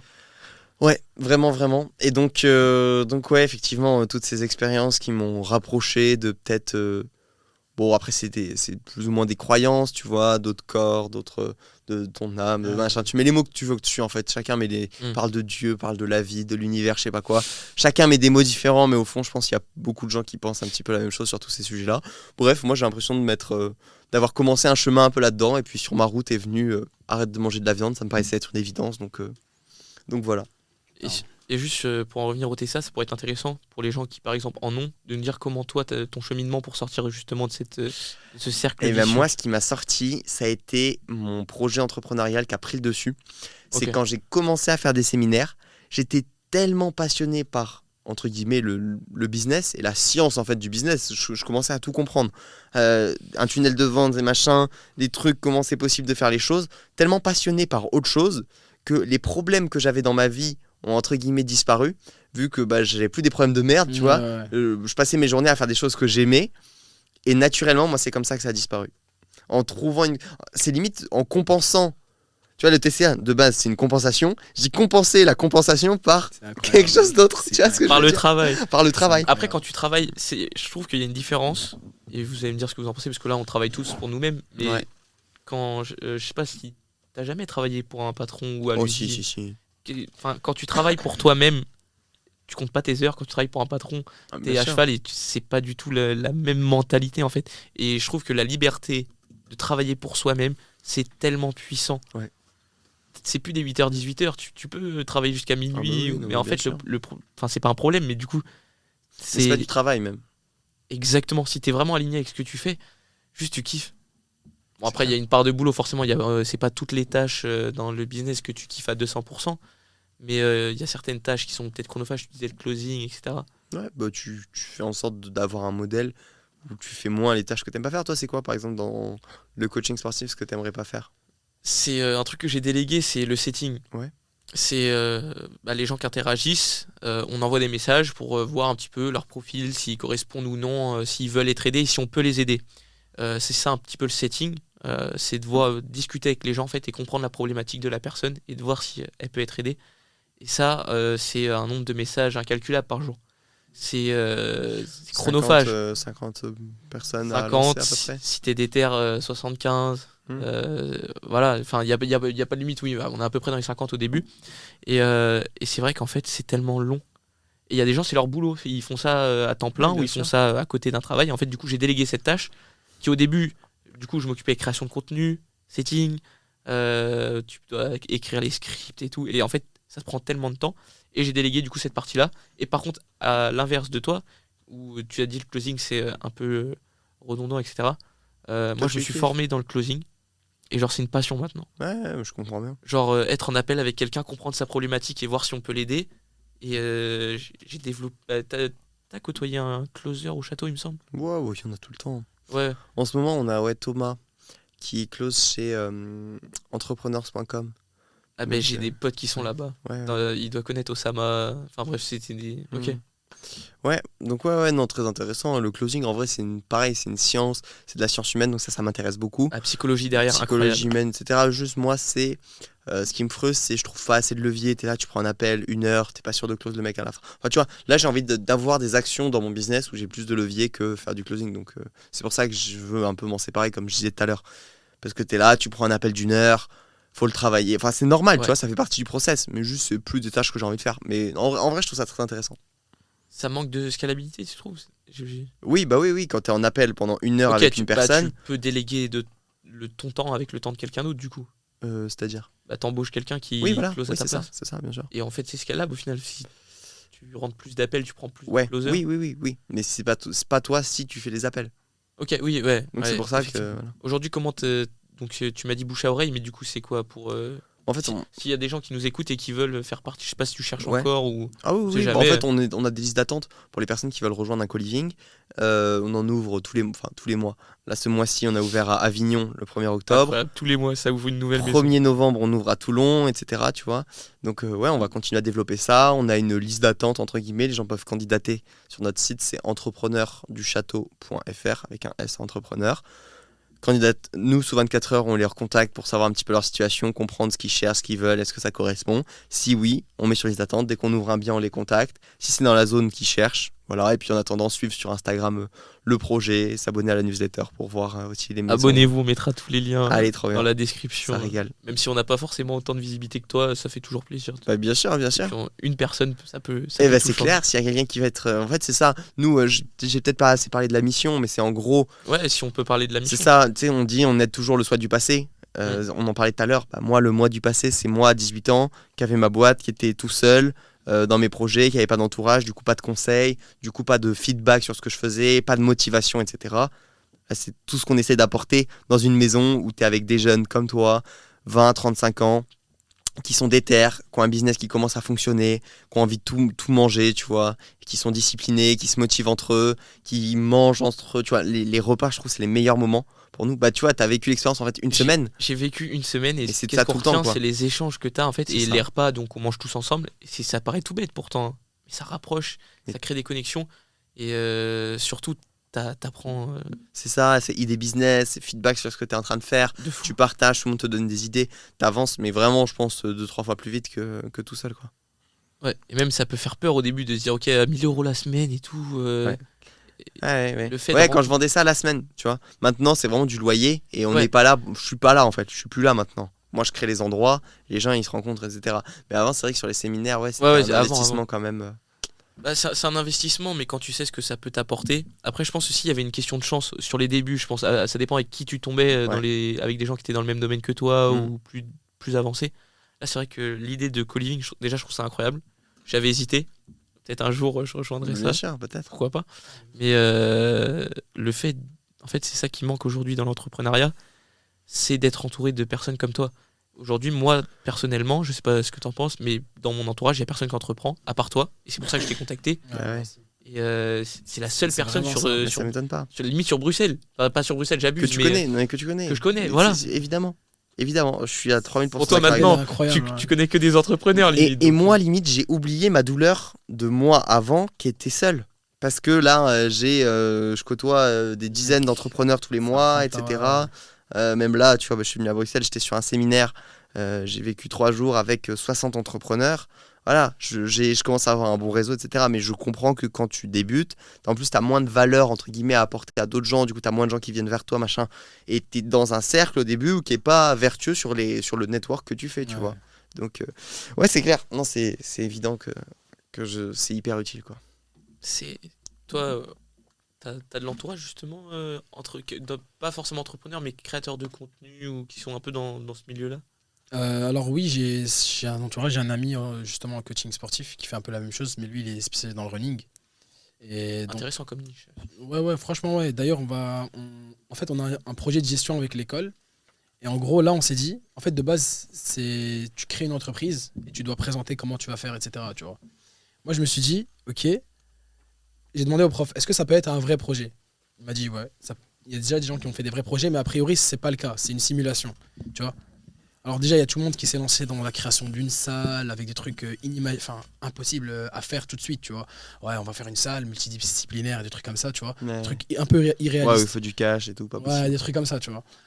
Le prof, il a dit, ok, ça passe dans le cadre justement de ce cours, mais c'est pas non plus optimal, tu vois. Même pour les aider, tu vois, c'est pas optimal. Tu vois ce que je veux dire, sachant qu'on va bientôt justement être diplômé, et donc ça peut vraiment être réel. Du coup, on s'est dit, pourquoi pas directement en fait utiliser ça comme un moyen de vraiment créer un projet. Et du coup, j'ai demandé au prof, est-ce qu'on peut faire quelque chose en ligne? Il m'a dit, oui, mais ne le dis pas à tout le monde, parce que sinon, c'est pas cool, tu vois. Du coup, on est là, les seuls à déjà entreprendre quelque chose en ligne, tu vois. Comment ça, c'est pas cool? C'est trop facile. Tu vois. Ah, yeah. C'est un peu trop facile, si tout le monde fait ça, c'est trop facile. Mais il m'a dit, en vrai, c'est du génie, tu vois. Comment ça, mais c'est trop facile? Parce que les gens, ils vont pas... En fait, tu sais très bien que la société, elle est pas modulée pour que tout le monde réussisse, tu vois. Et moi, justement, j'ai eu cette vision de me dire, ok, on va créer une académie de coach, justement. En fait, j'ai réuni, justement, dans notre formation, j'ai pris... Déjà, je savais qui créait du contenu, qui avait un peu la même vision que moi. J'ai aussi pris un mec qui va plus s'occuper de l'aspect marketing, etc. Et je me suis dit, ok, je connais un mec, il a envie d'être champion en powerlifting, il a déjà de bonnes stats. L'autre, il court. Pourquoi pas créer une académie, justement, pour justement faire du coaching en ligne sur ces 3 compétences. Donc, courir, pour la personne que j'ai dit, l'autre qui va faire du powerlifting, et moi qui vais me spécialiser dans le fitness, tu vois. Et du coup, cette académie, on va la créer en ligne. Et là, on va commencer déjà les vidéos, etc. Et on verra, tu vois. Forcément, ça ne va pas s'aligner avec le cours. Peut-être qu'on présentera, le jour où on présentera le projet, ce sera pas, on n'aura pas fait de vente ou quoi que ce soit. Mais en tout cas, je pense que c'est une idée qui peut se tenir et qui est réalisable, tu vois. On essaye avec le cadre de ce cours. Et je pense que ça marchera, tu vois. Donc toi, malgré le fait que tu sois encore en études, tu as des gens dans ta formation qui justement sont dans la même vision que toi. Ouais. En fait, la formation qu'on a, en fait, forcément, c'est coaching sportif. C'est nouveau, c'est récent. C'est récent? Ouais, c'est 2015. C'est quoi la formation? En fait, c'est un bachelier de coaching sportif. Donc, c'est 3 ans en coaching sportif. Et tu as un diplôme d'État, en quelque sorte? Ouais, en gros, tu as un diplôme d'État. Mais le truc, c'est que c'est hyper modulable parce que c'est récent, tu vois. Et souvent, nos profs, comme j'ai dit, ils ont d'autres choses d'autres choses à gérer à côté. Soit justement, d'ailleurs, je vais organiser un podcast avec un des profs qui fait plein de podcasts, qui fait de l'écriture. Du coup, ça va, le réseau est bon. Et souvent, même les personnes, elles font de la création de contenu, etc. Donc, ça me permet d'avoir un super bon réseau. Ouais, clairement. Et du coup, là, c'est ça le but, en fait, c'est de faire ça. Et je trouve que par rapport aux autres formations, étant donné que je pense qu'on en avait déjà parlé, mais je pense pas que tu t'en souviendras, il y a 1 an, je crois, quand tu avais commencé, ouais. Ok. Tu avais fait la vidéo de, ouais, ok, je quitte mes études. Si je réussis pas dans 1 an, je reprends mes études et tout. Ok, énorme. Ouais, et je t'avais envoyé, je t'avais dit, ouais, je quittais mes études d'ingénieur et je me lançais dans mes projets. Je sais pas si tu te rappelles. Oh non, normal. Et du coup, genre, ça me fumait que, en fait, ça m'a vraiment surpris qu'il y ait quelqu'un qui commence. C'est pour ça que je me suis abonné, je me suis dit, je vais voir son parcours et tout. Ça m'a aussi motivé, tu vois, à faire le pas. Et d'ailleurs, après, je voudrais en revenir sur comment tu as pu, genre, dans la société, assumer tes objectifs. Et parce que souvent, tu vois, c'est des objectifs qui paraissent fous. On en avait déjà parlé avec Alex. Mais c'est un peu difficile de se confronter à la société. Tu sais, la voie royale, c'est médecine, ingénieur, etc. Du coup, le fait de quitter ses études, c'est mal vu un peu. Mais du coup, voilà, pour le moment, je pense que notre formation, elle est beaucoup plus accessible et elle est meilleure. Enfin, il y a beaucoup plus d'innovation, je trouve. Il y a encore beaucoup de choses à améliorer. Mais par exemple, déjà, nos profs utilisent méthode Pomodoro. Bon, ça paraît bête, mais aujourd'hui, pas tout le monde l'utilise encore. Ouais, c'est intéressant. Donc, c'est super intéressant. Clairement. Tu peux expliquer c'est quoi? C'est en gros, c'est 25 Rapidement. minutes de travail et 5 minutes de repos. Je pense que c'est ça. Il y a des profs qui utilisent ça et... Ah, pour étudier, tu parles? Ouais. Mais pour donner cours. Non, mais pour donner cours, le prof donne cours 25 minutes et fait 5 minutes de pause. Comme ça, tu travailles à fond, tu te reposes à Mais fond, c'est etc. parce que j'avais entendu pas- parler, mais pour réviser, mais c'est une dinguerie que les profs font ça. Genre, ils sont Ouais. hyper ouverts. Ouais, C'est rare les nos écoles où t'as ça. Ouais, nos profs sont hyper ouverts. Mais moi, de base, je voulais carrément arrêter les études, tu vois. Je voulais arrêter les études. Après, je me suis dit, mes parents m'ont quand même dit, fais des études et tout. Je me suis dit, j'allais faire coaching, j'allais essayer. Au final, c'est pas le plus dur. Je pense qu'il y a largement le temps et la possibilité de faire un business à côté. Et puis, c'est que 3 ans. En plus, c'est de la passion. Il y a du réseau aussi. Comme j'ai dit, j'aurais jamais pu rencontrer ces connaissances avec qui bien maintenant sûr. on peut faire de la Non, création c'est de giga contenu. intéressant, c'est clair. Mais du coup, toi, pour un peu revenir et pas juste se focus sur moi, comment justement, ça m'intéresse de savoir quand tu as décidé, ok, je vais arrêter mes études, c'était comment au niveau de tes amis, au niveau de ta famille, peut-être comment tes parents ont réagi justement à ça? Ouais, c'était surtout par rapport à mon père. Bon, moi, ça m'inquiétait un petit peu. J'étais un peu stressé. Tu vois, c'est lui qui m'avait, entre guillemets, aidé à faire ces 2 ans en école de commerce que j'avais faite. Il m'avait payé le loyer et tout ça. Donc ouais, je lui ai amené comme quoi je faisais une année de césure. Donc, je lui ai pas dit que j'arrêtais les études. Je lui ai dit, c'est je fais une très, année très de fort. pause. Ouais, grave. Parce que voilà, tu fais juste une année de pause. Je reprends dans 1 an. À part, bon, si j'ai un business, en un an, tu casses tout et puis après, c'est fini, quoi. Donc voilà, c'est comme ça que ça s'est passé. Du coup, pas trop de pression particulière. Ok, d'accord. Et du coup, en un an, tu as su lui montrer qu'en fait, tu étais sérieux dans tes projets, etc. Ok, d'accord. Et niveau tes amis, il n'y a pas quelqu'un qui t'a dit tu délires ou tes projets sont complètement utopiques? Ouais, non, en fait, tout l'entourage que je me suis créé, en fait, j'ai pas trop de lien avec. J'ai gardé 3 potes de ma ville d'enfance qui sont des bons potes. Les autres, justement, ça, je vois que ça s'appelait pas trop ce que je fais sur les réseaux, etc. Mon dernier post sur Insta, tous les haters, c'est des gens de mon lycée. Tu vois, c'est marrant. Bon. Oh les rageux. C'est incroyable. Oh les rageux, ils sont où? Ça leur a pas plu. Bon, j'ai dit des trucs. Voilà. Visiblement, ils sont. Bon, je vais pas chercher à comprendre. Je m'en fous en fait. Tu vois, j'ai pas trop le temps pour ça. T'avais dit quoi? C'était par rapport au nombre d'abonnés et le regard que les gens portent sur toi. Ah, je l'ai vu en mode ton nombre d'abonnés défini. Comment les gens. Ah ouais, j'avais vu sur elle. Donc voilà. Mais je peux comprendre. Du coup, j'aurais répondu, j'aurais fait une belle réponse, etc. Mais après, je me prends pas plus de temps pour ça. Donc ouais, non, mes amis, après, tous mes amis maintenant, c'est des gens que j'ai rencontrés depuis que je suis dans l'entrepreneuriat. Et plus j'avance, plus je rencontre des gens avancés, plus c'est intéressant, etc. quoi. Ah, c'est beau ça. Moi, j'ai une question. C'est qui la personne, enfin, je sais pas si tu peux citer nom ou expliquer ce qu'elle fait, mais c'est qui la personne la plus avancée que tu as rencontrée? C'est une bonne question, ça. Qui a quel âge? Peu importe l'âge, la personne la plus avancée dans le business, qui gère le plus de trucs, ou Du moins, qui a la plus grosse boîte. On va dire. Ou si tu veux qu'on parte comme ça. Ouais. Tu vois, hier, j'étais du coup là, je suis dans un mastermind où t'as que des mecs qui ont déjà plus de 30 ans, qui ont plein de boîtes. Enfin, certains ont des boîtes qui font d'énormes résultats. Les intervenants, il y a des gros qui sont dans les startups, tu vois, des Anthony Bourbon, des gens comme ça qui sont là en tant qu'intervenants. Hier, on était avec un mec qui s'appelle Scott Garrett, je crois, qui a fait des exits, plusieurs exits à plusieurs centaines de millions, etc. Le mec, il nous fait une conférence, j'ai échangé un peu avec lui, etc. Tu vois, c'est plus le même game, en fait. Ah, mais rien à voir. Voilà. Donc ouais, sinon, sur les séminaires, je crois, il est pas venu, il est venu vivre avec nous, c'était Jean Hollander, je sais pas si vous voyez, celui qui fait les webinaires. Le pote à Dali. Ouais, c'est ça. Lui, il a une grosse agence de webinaires, il fait plusieurs millions annuels, c'est très stylé, il a mon âge, donc c'est inspirant aussi de voir des gens du même âge, tu vois, qui sont plus avancés sur le pan business, quoi. Et du coup, tu avais dit un bon truc, la personne qui, en dehors de l'aspect grosse boîte, etc., qui t'a le plus marqué? Bof.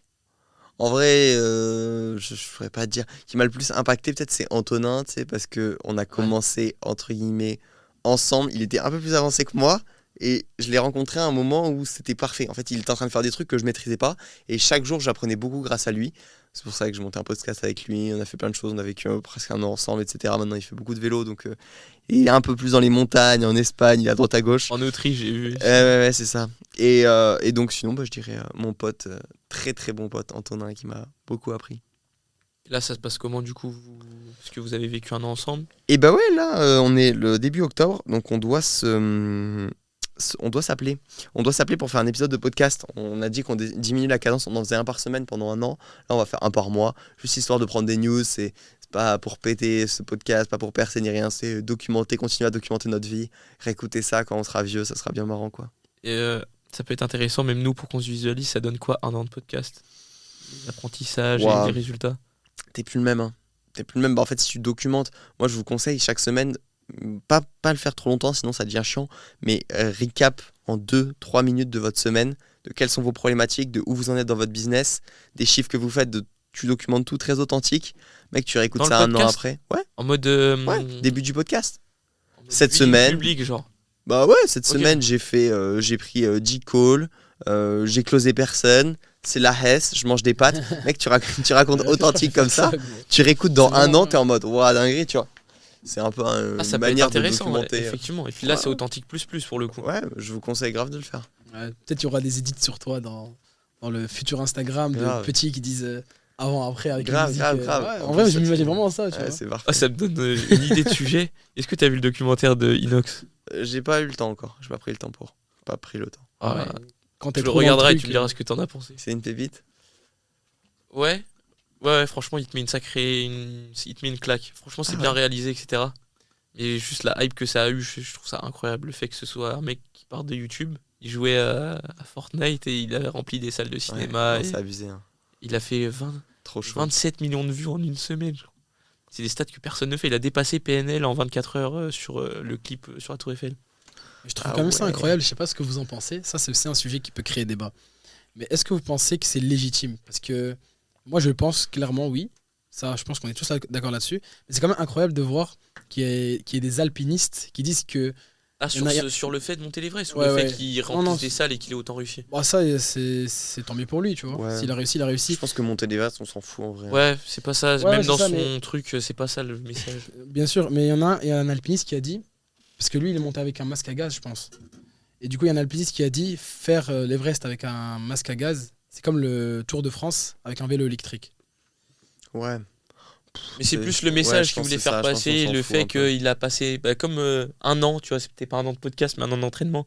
Et c'est ce qu'on se disait dans l'ancien podcast, genre le fait rien que de se lancer dans une nouvelle aventure, tu sais pas les personnes que tu rencontres. Genre là, par exemple, t'es venu, t'as gentiment accepté, merci à toi de venir, par exemple, pour c'est que le 3e épisode, tu vois, on est personne. Et il y a quand même des gens comme toi qui disent oui, il y a pas de souci.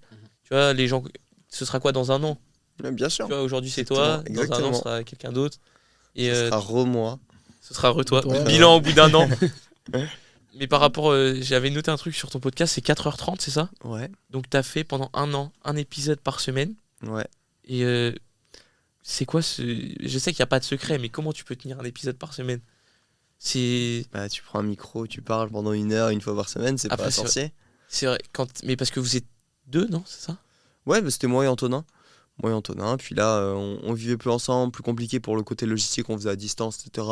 Puis c'était un peu moins pertinent parce qu'en fait, l'intérêt, c'est que vu qu'on vivait ensemble, on parlait tout le temps de nos problématiques business, tout ça, de nos révélations. J'ai l'impression qu'on réfléchissait tout le temps. Et du coup, à essayer de comprendre le business, tu vois, théoriser le business, etc. C'était aussi ça un peu l'intérêt. Et du coup, bah, quand on se voit, c'était l'occasion d'en parler, quoi. C'est ça ma question. Comment t'as, genre chaque semaine, parler 3 heures, trouver les sujets, etc. C'était pas un problème que vous avez eu? Bah non, bah pas du tout. Si tu travailles toute la journée sur ton business, vous, par exemple, toutes les semaines, bon là vous êtes encore en cours, mais toutes les semaines vous pourriez parler, c'est pas le plus pertinent pour ce podcast-là, mais c'est juste pour vous donner l'exemple. Toute la semaine, tu apprends des choses en classe, tu peux faire à la fin un enregistrement d'1 heure où tu dis ce que tu as appris cette semaine en classe. Bah là c'est pareil, mais dans le business. Ok, je vois un petit peu la méta que tu closes des gens, tu vends une offre, il y a une offre qui marche pas, tu fais un lancement sur un truc, ça marche, tu appelles un client, il te dit ça. Il y a 10 000 apprentissages. En plus, si tu consommes du contenu en plus qui te donne des inputs, que toi, il te fait réfléchir, etc. Mec, des sujets, on aurait pu parler 10 heures chaque semaine, ça aurait pas été un souci. Hein. Incroyable. Et oui, c'est vrai que de ce point de vue-là, c'est vrai. Parce que comme nous, on a des trucs à côté, ça prend du temps. Le fait de se réunir à 2, parce que comme tu disais, du coup, là, il est plus loin de toi. Du coup, c'est compliqué, parce que toi, t'habites pas forcément à Bruxelles non plus. Quand t'es 2, l'organisation, c'est plus compliqué. Ouais, après, je pense que vous pouvez vous dire tous les dimanches à 17h, on s'appelle.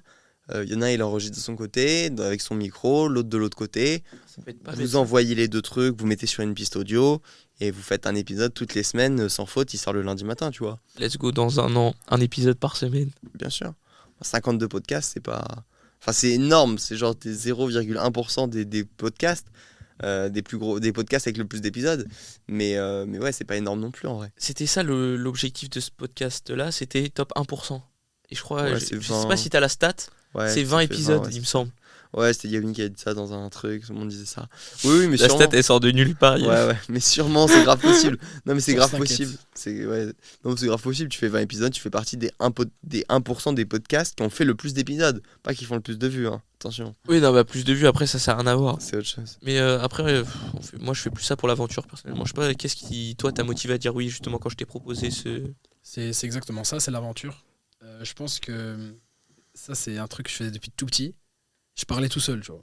J'abordais des sujets dans ma tête. Ah bah là, seul, tu vraiment. parles à un micro, c'est encore mieux. Ouais, c'est ça. Et à des gens, non, c'est bien. Et je me disais, je m'imaginais en fait parler. J'ai toujours eu cette vision, et même plus tard, j'aimerais bien parler devant plein de gens, une masse, les motiver, comme on voit sur Internet, sur Insta, tu vois, les trucs, les speeches motivants. Speaker et tout, ouais. Okay. Ouais. Et du coup, ça a créé plein de sujets dans ma tête. À un moment, je commençais à prendre des notes et tout. Je me suis dit, ce serait bien un jour d'en parler comme ça dans un podcast de vive voix avec des personnes qui ont un peu les mêmes idées que moi. Et là, aujourd'hui, ça se réalise. Allez. C'est incroyable. Il n'y a qu'à demander, la vie donne. Ouais, c'est ça. Mais franchement, là, c'est... En plus, il m'a contacté. On dirait c'est Dieu qui t'a envoyé. Il me contacte, il me dit t'es chaud, on fait podcast. Je lui dis ouais, pourquoi pas. On se connaissait pas de base. Ah ouais. Ouais, zéro. Non, c'est un truc de fou si on peut raconter la rencontre vite fait.